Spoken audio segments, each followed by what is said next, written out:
Hello, this is Cheryl Peterson at Healing Science Today, reading a modern Christian Science Bible lesson from the New Life version, copyrighted by Barber Publishing, and from 21st Century Science and Health with Key to the Scriptures, a modern version of Mary Baker Eddy's Science and Health, the 7th edition. The action is sacred surprise. Intent is from 1 Corinthians.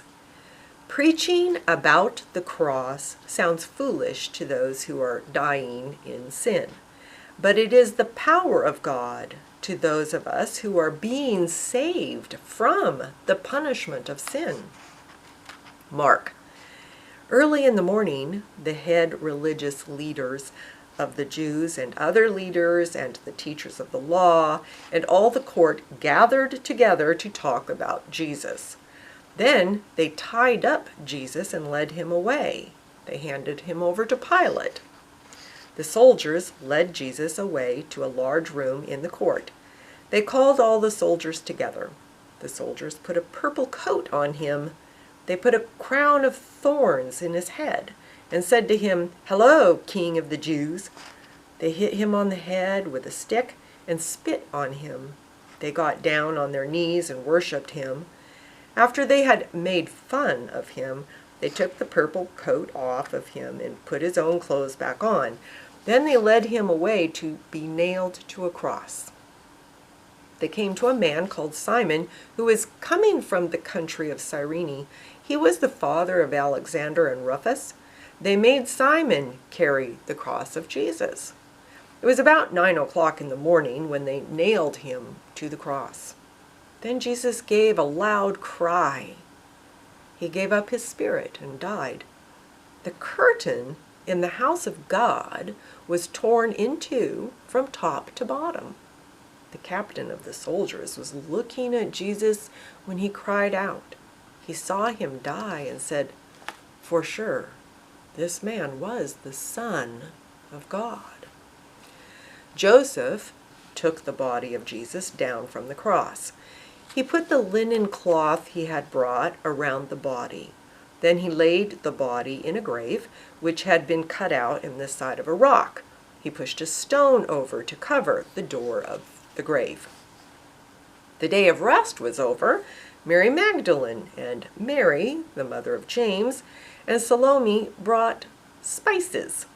They wanted to put the spices on Jesus' body.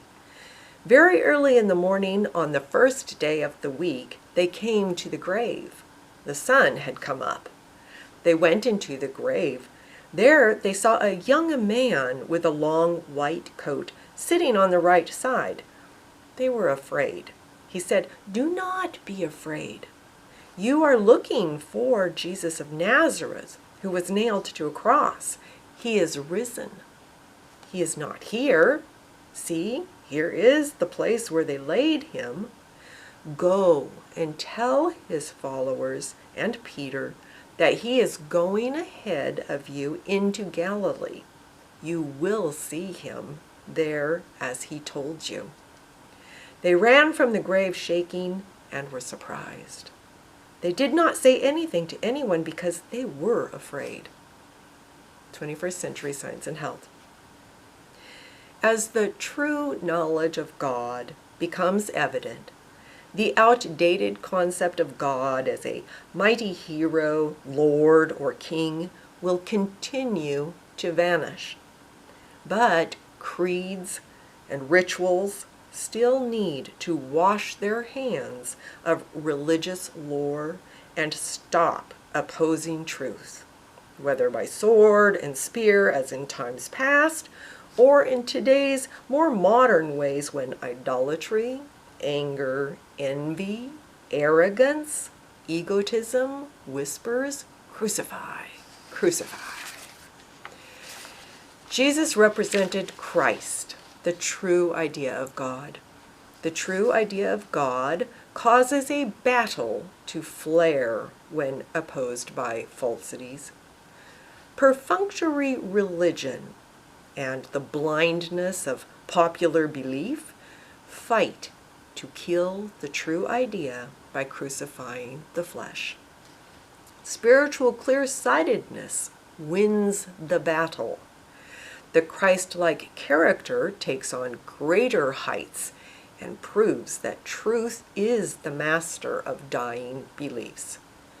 Christ presents the indestructible person whom Spirit forms, constitutes, and governs.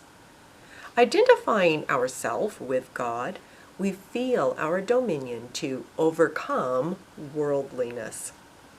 The real cross, which Jesus endured on the hill of misery, was the world's hatred of truth and love.